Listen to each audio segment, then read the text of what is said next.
Hey everyone, today we discuss a very important topic, that is law and social change. It comes under the paper second of law and social transformation in LLM first semester. So this is a syllabus of it. You can see that unit 1 का जो law and social change है उसमें एक question सबसे important जो question बनता है वो ये बनता है, discuss law as an instrument of social change. तो इस आंसर को लिखने से पहले हम साइनॉप्सिस बनाएंगे उसकी, जैसे कि मैंने बनाया है कि पहला साइनॉप्सिस है इंट्रोडक्शन, दूसरा आपको कॉन्सेप्ट बताना है कि आप उसकी मीनिंग बताइए, या definition, elements, theories of social change क्या है, और law as an instrument of social change. फिर उसके बाद जो भी अंदर के पॉइंट्स हैं उनको एक सब हेडिंग के रूप में आप लिख सकते हैं, देन कंक्लूजन। अब एक बात का ध्यान रखना है कि जैसे हम एलएलबी में लिखते थे बिना साइनॉप्सिस के आंसर, ऐसा आप एलएलएम में नहीं कर सकते। एलएलएम में आपको साइनॉप्सिस बनाना ही है, क्योंकि जब हम साइनॉप्सिस बनाते हैं तो हम इसका एक तो अच्छा इम्पैक्ट पड़ता है और ऑफ कोर्स आपको मार्क्स भी बहुत अच्छे मिलते हैं। प्लस हमारे लिए एक चीज़ और इजी हो जाता है कि जब हम साइनॉप्सिस बना लेते हैं तो जब हम आंसर लिखने बैठते हैं तो हमें सोचना नहीं पड़ता कि इसके बाद क्या हेडिंग लिखेंगे, इसके बाद क्या हेडिंग लिखेंगे। ये चीज़ हमारे लिए ईजी हो जाता है। तो आइए शुरू करते हैं हम अपना पहला टॉपिक और इसको डिस्कस करते हैं। मैं कोशिश करूँगी कि इसको थोड़ा डिटेल में जाके डिस्कस करूँ, आपको समझा पाऊँ। जैसे कि हम इस टॉपिक का जो मैंने सिनॉप्सिस बनाया है, पहला है हमारा इंट्रोडक्शन, दूसरा है कॉन्सेप्ट, आप मीनिंग लिख दो उसकी जगह, आप फिर डेफिनेशन आप लिखो, फिर हमने लिखा है एलिमेंट्स, फिर इसकी थ्योरीज़ हैं, कुछ थ्योरीज़ हमने लिखी हैं। उसके बाद जो मेन है हमारा मेन जो की है, जैसे law as an instrument of social change, तो आपको इसको तो डिस्कस करना ही है और इसकी भी मैंने एक हेडिंग बना ली है। उसके फिर सब कुछ इसके पॉइंट्स हैं सब हेडिंग में, सब हेडिंग के रूप में मैंने उसको भी लिख लिया। फिर लास्ट में कंक्लूजन जो है, अगर आपको कुछ केस लॉस अगर ऐड करना हो तो आप ऑफकोर्स केस लॉस भी ऐड कर सकते हो।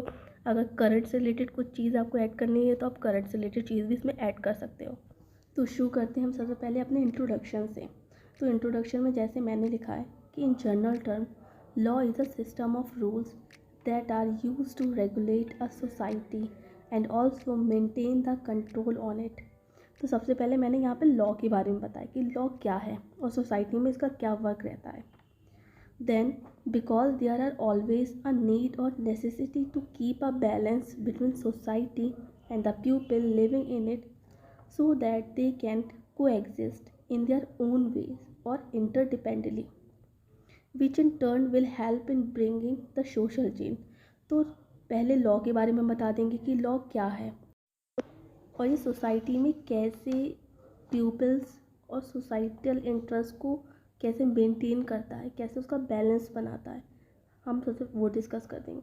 और जैसे कि हम जानते हैं सोसाइटी में there are lived people of all class, caste, religion, colour, gender and also they have their own custom, so it's very important to maintain the balance between them.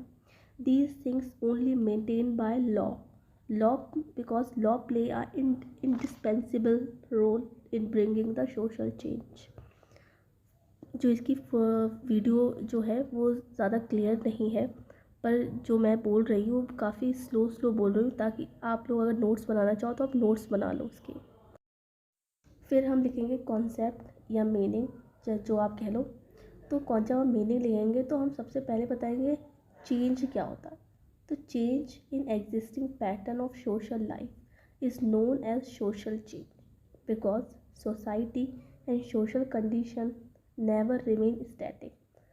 क्योंकि सोसाइटी और उसमें जो कंडीशंस होती हैं, हमारी society जो है ना वो स्टैटिक एक जगह स्थिर नहीं रह सकती, उसमें अब टाइम टू टाइम चेंजेस होते रहते हैं। Along with social change is to be understood as a change in social structure. अब कॉन्सेप्ट के बाद जो हमारी तीसरी हेडिंग आती है वो डेफिनेशंस की आती है। बहुत सारे जूरिस्ट हैं जिन्होंने अपने वे में अपनी अपनी बात रखी है, सोशल चेंज के बारे में बताया है, पर मैंने दो ही जूरिस्ट हैं उनको यहाँ पर डिस्कस किया है। जैसे पहले गैंसबर्ग, उन्होंने बोला है social change is change in social structure, जैसे कि the size of society, the composition और बैलेंस ऑफ इट्स पार्ट। और दूसरी डेफिनेशन जो मतलब मैंने मेंशन की है वो ऑस्टिन की है। उनके according the command of sovereign having sanction behind it. यहाँ मैंने लॉ की डेफिनेशन लिख दी है। उसके बाद हमारे एक ज्यूरिस्ट हैं मजूमदार, उन्होंने क्या सोशल चेंज पे कहा है, वो चीज़ इस तरीके से, सोशल चेंज में be consider as a new fashion और mode either modifying or replacing the old in the life of a pupil or in the operation by a society. And the next heading is अब वह elements की या factors, जो भी आप कह लो, जो सोशल चेंज लाने में हेल्पफुल होते हैं। तो जैसे मैंने मेंशन किया ज्योग्राफिकल फैक्टर भी इम्पॉर्टेंट है, बायोलॉजिकल हो गया, इकोनॉमिक हो गया, कल्चरल है, एक साइकोलॉजिकल है, technical and population also is a very important factor और element to bring a social change in the society. Now next heading is theories की हेडिंग। तो थ्योरीज़ है, एक लिनियर थ्योरी है, एक साइक्लिक थ्योरी है।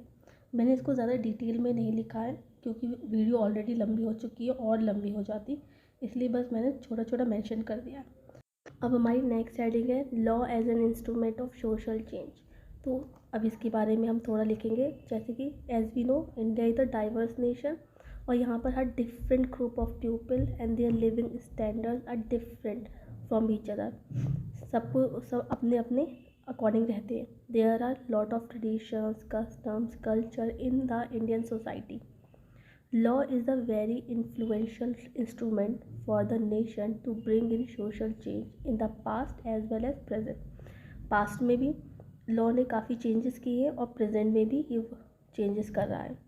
Several judgments also passes by courts relating to the social issues that made people aware of the laws. Laws which made social change are as follows. मतलब जो judgement courts हमारे पास करते हैं उसका बहुत इफ़ेक्ट पड़ता है सोसाइटी में सोसाइटी की चेंज होने में। कुछ जो इसके एग्जांपल्स हैं वो इस तरीके से हैं। पहला है हमारा प्रोहिबिशन ऑफ चाइल्ड मैरिज। तो चाइल्ड मैरिज को लॉ ने बिल्कुल अबॉलिश कर दिया है। 2006 में एक्ट आया था प्रोहिबिशन ऑफ चाइल्ड मैरिज करके। फिर डाउरी, दूसरा है हमारा डाउरी, जो 1961 में एक्ट आया था। उसके बाद है PIL, पब्लिक इंटरेस्ट लिटिगेशन, इसके थ्रू भी सोसाइटी में काफ़ी चेंजेस हुए हैं। फिर सबसे important abolition of Sati system, और सती सिस्टम को भी एबोलिश करने में लॉ ने एक क्रूशियल रोल प्ले किया है। Then next is widows remarriage, इससे रिलेटेड भी एक्ट है 1856। फिर आया हमारा एलिमिनेशन ऑफ चाइल्ड लेबर, इसके लिए भी एक एक्ट है child labour prohibition and regulation act 1986 करके। Next is right to information. Right to information also play a very crucial role to changing the society social change. It was started in 1975. Then Government of India enacted a Right to Information Act 2005. And the next heading is female infanticide. इसको रोकने के लिए government of India ने pre conception and pre natal diagnostic techniques act 1994 enact किया, जो कि ban करता है सेक्स डिस्क्रिमिनेशन को to save the girls life. And next is prohibition of harassment in work place. इसके लिए गवर्नमेंट ऑफ इंडिया ने एक एक्ट बनाया which is sexual harassment of women at work place prevention prohibition and redressal act 2013। Then एक last हमारी conclusion आ जाएगा हमारा कि ऊपर का जो भी मैटर हमने ऊपर डिस्कस किया है उससे। This answer is end here you also add some case laws to make your answer more impactful